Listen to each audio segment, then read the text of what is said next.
산상설교에서는 거듭해서 하나님 나라의 백성의 삶이 어떠해야 하는지에 대해서 이야기하고 있습니다.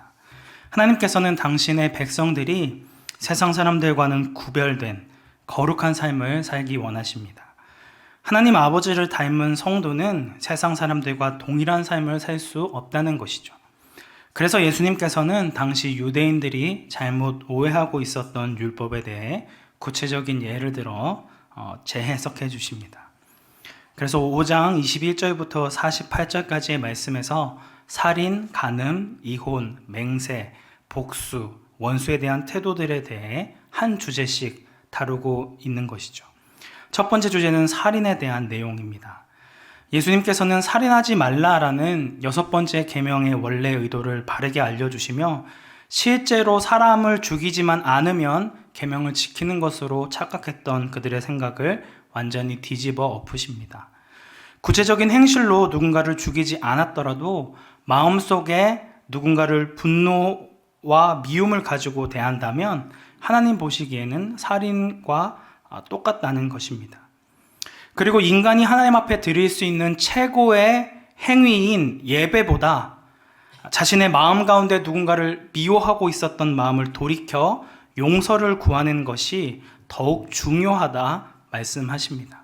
행위에 얽매여 있었던 유대인들에게 하나님께서는 행위 이전에 그 사람의 마음의 중심을 보신다는 것을 말씀하신 것이죠. 두 번째 주제는 간음입니다. 10계명의 7번째 계명인데 이번에도 서기관들과 바리새인들은 어김없이 하나님의 계명을 축소하고 제한합니다. 배우자 외에 다른 이성과 잠자리를 함께하는 것을 간음이라 정의하고 이러한 일만 없다면 계명을 지켰다라고 착각하게 만든 것이죠. 하지만 이번에도 어김없이 예수님께서는 그들의 생각을 뒤집습니다. 육체적인 행위로 누군가와 잠자리를 가지지 않는다 할지라도 이성을 바라보며 마음에 음란한 생각을 하고 이를 마음에 품는다면 간음과 동일한 죄를 지었다라고 얘기하는 것이죠. 이번에도 어김없이 우리의 마음에 대해서 언급하십니다. 그리고 우리의 마음 속에 이런 정욕이 자리 잡지 못하도록 눈을 빼버리고 손을 잘라버리는 듯한 그런 결단으로 죄를 끊어낼 것을 명령하십니다. 적극적으로 자신의 마음을 지키라는 것입니다. 우리의 마음 속에 언제든지 죄를 지을 수 있는 부패한 본성이 숨겨져 있음을 알고 마음을 지키고자 분투하며 성령의 도우심을 구하는 자들이 하나님 나라의 백성이라는 것이죠. 세 번째 주제는 이혼에 관한 문제입니다. 앞부분에 간음과 연결되어지는 말씀인데요. 당시 남자들은 쉽게 이혼을 결정할 수 있었습니다. 이와 같은 시대적인 상황에 반하여 하나님께서는 모세를 통해 율법을 주셨습니다. 이혼을 할 때는 반드시 이혼 증서를 써줘야 한다는 것이죠. 이를 통해 자기 마음대로 임의대로 이혼을 하지 못하도록 은혜의 방편을 허락해 주신 것입니다. 하지만 유대인들은 이러한 이혼에 대한 율법을 왜곡하여 이유만 합당하다면 언제든지 이혼 증서만 써주면 아내를 내보낼 수 있는 것으로 잘못 해석합니다. 이에 예수님께서는 누구든지 음행한 이유 없이 아내를 버리면 간음한 것이라 말씀하십니다. 결혼은 남자와 여자가 한 몸이 되는 것인데 배우자가 아닌 다른 사람과 부정한 행위를 하면 몸을 하나 되게 하신 하나님의 질서를 깨트리는 것이 되어 버립니다. 하나님이 주신 율법의 정신과는 전혀 다른 행동을 하고 있더라는 것이죠. 예수님께서는 이혼은 남자가 결정하는 것이다 라고 생각하는 유대인들에게 너희의 마음이 배우자가 아닌 다른 누군가에게 향하고 있다면 이미 간음을 행한 것이며 이혼을 할 수 있는 정당한 사유가 해당되어진다 라고 말씀하고 계십니다. 다시 한번 너희의 마음이 어디를 향해 있는지를 집요하게 묻고 계신다라고 하는 것이죠. 결국 두 번째와 세 번째 주제인 간음과 이혼의 문제를 통해 예수님께서 우리에게 말씀하시는 것은 하나님과 언약 관계 안에 있는 너희의 마음이 어디를 향해 있느냐를 물으시는 것입니다. 예수 그리스도를 남편으로 삼은 정결한 신부인 우리는 그리스도를 향한 진실함과 깨끗한 마음을 항상 가지고 있어야만 함에도 불구하고 자꾸만 세상의 것들에 우리의 시선을 빼앗기고 마음을 빼앗기고 있지 않느냐는 것이죠. 하나님 앞에 거룩함과 성결을 지키고 세상 사람과 구별된 존재로 살기 위해 몸부림치며 우리의 마음이 다른 것으로 더럽히지 않도록 성령의 은혜를 구하는 자들이 바로 하나님 나라의 백성이라는 것입니다. 이처럼 사은상 설교는 처음 팔복에서부터 지속적으로 하나님의 백성이 어떤 존재인지를 거듭 보여주고 있습니다. 오늘 살펴볼 네 번째 주제는 맹세에 대한 문제입니다. 결국 맹세는 말에 대한 이야기라 할 수 있습니다. 제가 대학교 때에 유행했던 게임이 있는데 마피아 게임이라는 것이 있습니다. 혹시 들어보신 적 있으신가요? 네. 쉽게 얘기해서 자신이 사람을 죽이는 마피아로 지명이 되었어도 끝까지 자신의 정체를 숨기고 선량한 시민인 척 연기를 하는 게임입니다. 그 거짓말을 잘하는 사람이 굉장히 유리한 게임이라 할 수 있습니다. 여기에서 거짓말을 잘 못할 것 같았던 사람, 특히 리더나 교역자들이 마지막에 마피아로 판명이 됐을 때에 사람들은 심각한 배신감을 느끼기도 합니다. 아니, 저 사람이 저렇게 거짓말을 잘하다니. 제 선배 중에 한 분이 그 당시 전도사였는데 자신은 절대 마피아가 아니라고 성경책 위에 손을 얹고 자기는 선량한 시민이라고 얘기를 했다는 것입니다. 저도 그 자리에는 없었고 얘기를 들었는데 근데 진짜 마피아였던 거죠. 네, 그래서 엄청난 그 충격을 가져왔다라고 하는데 우리는 이렇게 놀라게 되죠. 어떻게 저렇게 거짓말을 너무나도 자연스럽게 밥 먹듯이 저렇게 할 수 있는 것이지? 라고 놀라워했지만 사실 우리 모두 그렇지 않습니까? 언제든지 상황만 되면 거짓말을 아주 유창하게 그리고 마치 내 몸에 오신 마냥 잘 한다는 것이죠. 왜 이렇게 우리는 거짓말을 잘 할까요? 그것은 죄로 인해 인간의 본성이 타락했기 때문입니다. 그래서 다른 사람의 말을 쉽게 잘 믿지 않게 되었다는 것이죠. 다른 사람의 말을 듣는 입장에서는 저 사람의 말이 진짜인지 가짜인지를 잘 분별하게 되어지고 반대로 말을 하는 사람 입장에서는 상대방이 내 말을 잘 믿어주지 않는다라고 생각하게 됩니다. 그래서 어떻게 하면 내 말이 거짓말이 아니고 진짜인지를 상대방에게 보여줄 수 있을까라는 것이 관건이 되었다는 것이죠. 이럴 때 내 말이 거짓말이 아니고 진짜라는 것을 증명할 수 있는 보증서가 있다면 얼마나 좋겠습니까? 이럴 때 사용하는 것이 바로 맹세입니다. 제발 내 말을 좀 믿어달라. 내 말은 거짓말이 아니다라는 것을 증명하기 위해 맹세를 한다는 것이죠. 맹세는 내 말이 절대로 거짓말이 아니라는 것을 드러내는 것입니다. 그렇기 때문에 자신의 명예를 걸고 맹세하고 자신의 전 재산을 걸고 맹세하고 자신의 목숨을 걸고 맹세하는, 그래서 거의 마지막 단계가 하나님 앞에, 하나님의 이름 앞에 맹세하는, 성경책에 맹세를 하고 거짓말을 하는 그런 것까지 나가게 된다는 것입니다. 그 정도 얘기하면 상대방은 조금 의심스럽더라도 그 말을 믿어줍니다. 맹세는 구속력이 있고 맹세를 지키지 않았을 때에는 자기가 맹세했던 그 대상에 대한 처벌이 있기 때문입니다. 만약 자신의 명예를 걸고 맹세를 했다가 거짓말이 탄로나면 명예를 잃어버리게 되고, 자신의 목숨을 걸었다면 목숨을 잃어버리게 됩니다. 이처럼 맹세를 한다는 것은 맹세의 대상을 걸고 자신의 말을 신실하게 지키겠다라는 의지를 표명하는 것이라 할 수 있습니다. 따라서 맹세를 아무 때나 해서는 안 되겠죠. 마피아 게임 따위에 전도사의 양심을 팔아버린 그 선배가 아직도 잘 이해가 되지 않습니다. 정말 중요한 문제에 대해서만 맹세를 해야 한다는 것이죠. 그런데 만일 맹세를 거짓말을 위한 용도로 악용한다면 이것은 참으로 심각한 문제가 되어집니다. 거짓말을 방지하기 위해 주어진 맹세가 반대로 거짓말을 위한 용도로 악용된다면 이것보다도 큰 문제가 없겠죠. 그런데 서기관들과 바리새인들은 이런 맹세에 대한 구약의 율법을 악용하고 남용했다는 것입니다. 이번에는 예수님께서 어떤 부분을 통해 유대인들이 가지고 있었던 생각을 뒤집어 엎으셨을까요? 우리 33절 말씀 함께 합독하도록 하겠습니다. 또 옛 사람에게 말한 바 헌 맹세를 하지 말고 내 맹세한 것을 주께 지키라 하였다는 것을 너희가 들었으나. 당시 서기관들과 바리새인들은 헌 맹세를 하지 말고 맹세한 것은 꼭 지켜라, 반드시 지켜라 라고 가르쳤다고 합니다. 하지만 그들은 율법을 지킨다고 해서 하면서도 율법의 교훈을 교묘하게 바꿔 버렸습니다. 맹세는 반드시 지키되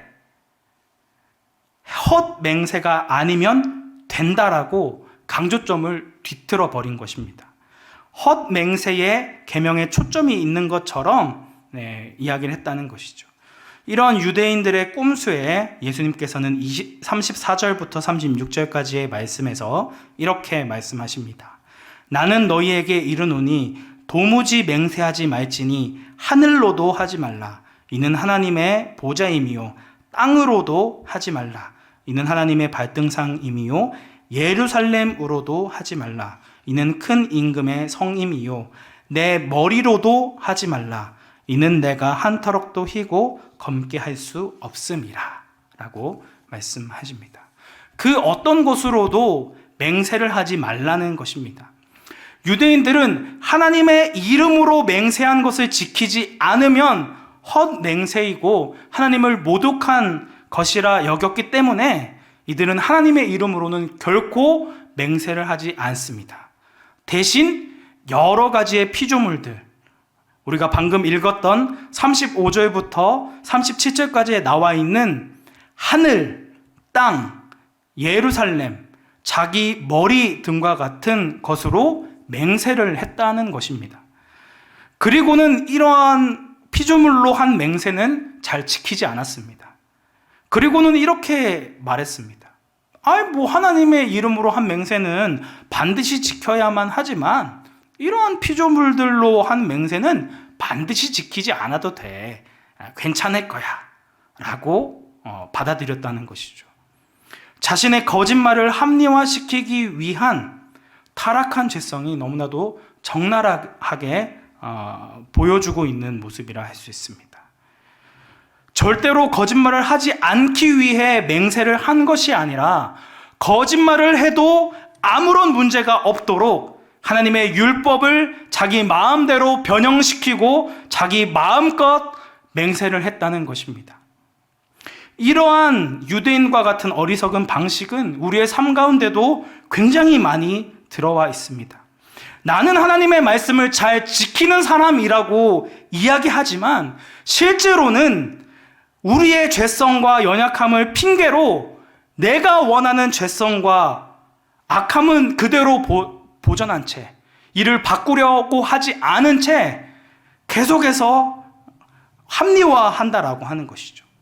하워드 핸드릭스라는 목사님은 대다수의 사람이 하나님의 음성을 듣고 싶어 하면서도 정작 하나님의 말씀인 성경은 원하지 않는다.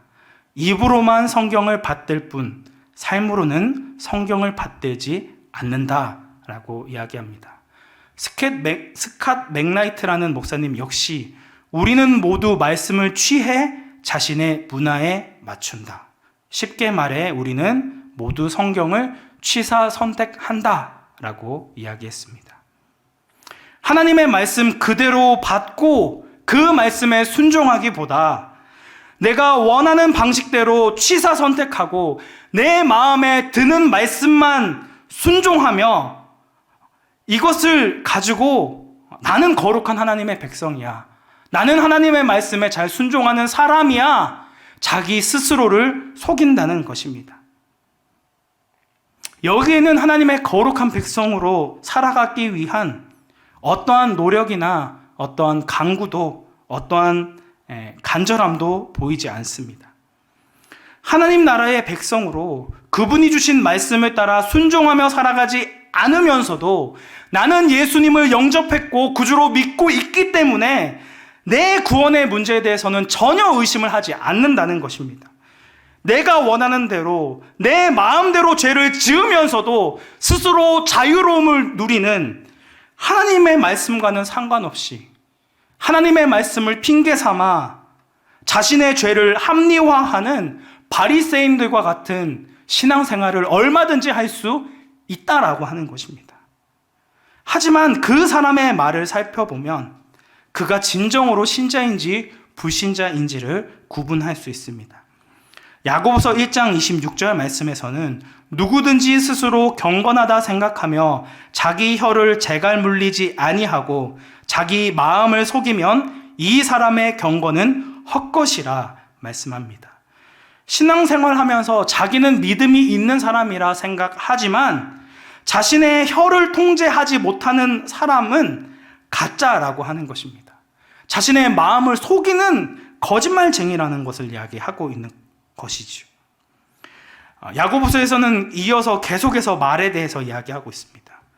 3장 2절 말씀에서는 우리가 다 실수가 많으니 만일 말에 실수가 없는 자라면 곧 온전한 사람이라 능히 온몸도 굴레 씌우리라 이야기하고 있고, 3장 8절 말씀에서는 혀는 능히 길들일 사람이 없나니 쉬지 아니하는 악이요 죽이는 독이 가득한 것이라 말씀하고 있습니다. 자신이 신앙이 있다라고 하나님의 거룩한 백성이라고 이야기하면서도 일상에서 아주 사소해 보이는 말을 통제하지 못하고 아무렇게나 사용하고 있다면 그 신앙은 가짜라고 이야기하고 있는 것입니다. 오늘날 우리의 언어 생활은 어떠하십니까? 주님은 맹세에 대해서 이와 같이 말씀하십니다. 우리 37절 말씀 함께 합독하도록 하겠습니다. 오직 너희 말은 옳다 옳다 아니라 아니라 하라. 이에서 지나는 것은 악으로부터 나느니라. 당시 유대인들이 하고 있었던 방식대로 맹세하지 말고 옳다 옳다 혹은 아니라 아니라 하라는 것입니다. 자신의 말을 정당하고 핑계 삼기 위해 맹세를 사용하지 말고 예 혹은 아니요라고 분명하게 이야기하라는 것입니다. 그들은 하나님의 이름만 안 부르면 헛 맹세가 아닐 거라고 생각하여 하늘로나 땅으로나 예루살렘으로나 자기의 머리로 맹세를 했지만 이 모든 피조물은 다 하나님께 속한 것이기 때문에 이것들을 놓고 맹세하는 것 역시 하나님의 이름으로 맹세하는 것과 동일하다라고 하는 것입니다.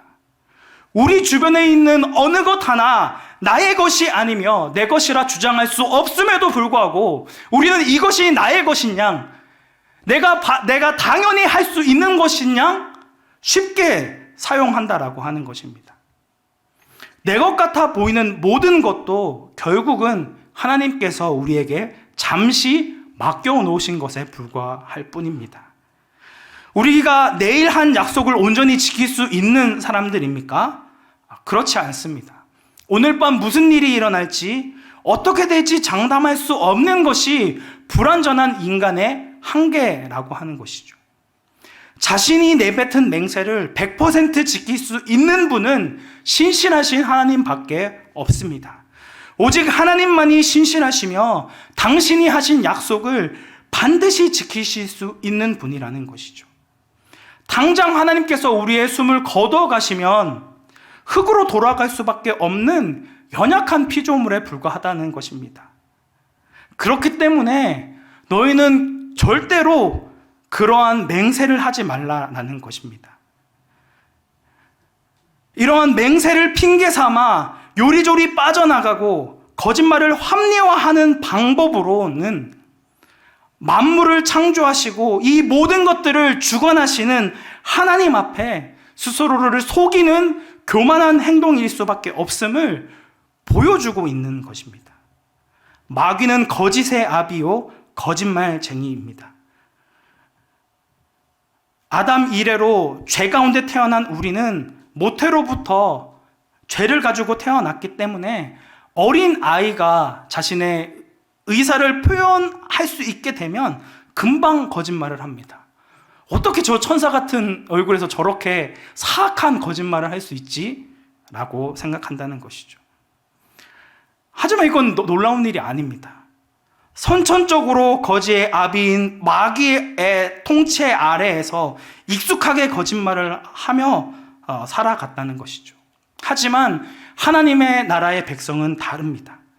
우리가 인격적으로 주님을 만나고 성령 하나님께서 우리의 마음에 거하시고 우리를 다스리시고 통치하실 때 우리의 삶 가운데 드러나는 것은 정직과 신뢰라는 것입니다.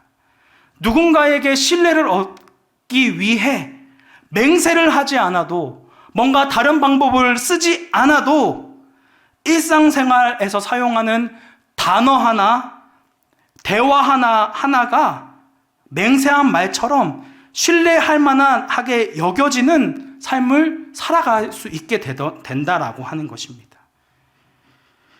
우리는 하나님의 말씀을 기준으로 하나님께서 말씀하신 것에 대해서는 옳다 혹은 하나님의 말씀이 아닌 부분에서는 아니라 이야기해야 하는 자들입니다. 날마다 이것이 하나님의 말씀인지 아닌지를 분별하고 그 말씀을 따라 순종하는 삶을 살아가도록 부지런히 애쓰는 자들이 바로 하나님 나라의 백성이라는 것이죠. 우리가 말씀을 통해 하나님의 뜻과 하나님의 성품을 알게 되어지면 자연스럽게 그분의 성품을 담고 그 모습대로 살아가고자 애쓰게 되어집니다. 하나님께서 우리에게 성경 말씀을 주신 것은 우리의 성품을 변화시키고 예수 그리스도를 더욱 닮아가도록 하기 위해 주시는 것이지, 유대인들과 같이 내 상황에 맞게 말씀을 변형시키거나 내 욕심이나 정욕을 위해 핑계대는 것이 아니라는 것입니다. 아무리 신앙생활을 오래 했다 한들 이 신앙생활을 통해 우리의 삶이 변화되어지고 예수님을 더욱 닮아가지 않는다면 아무것도 아닌 그의 경고는 헛될 뿐이라는 것입니다.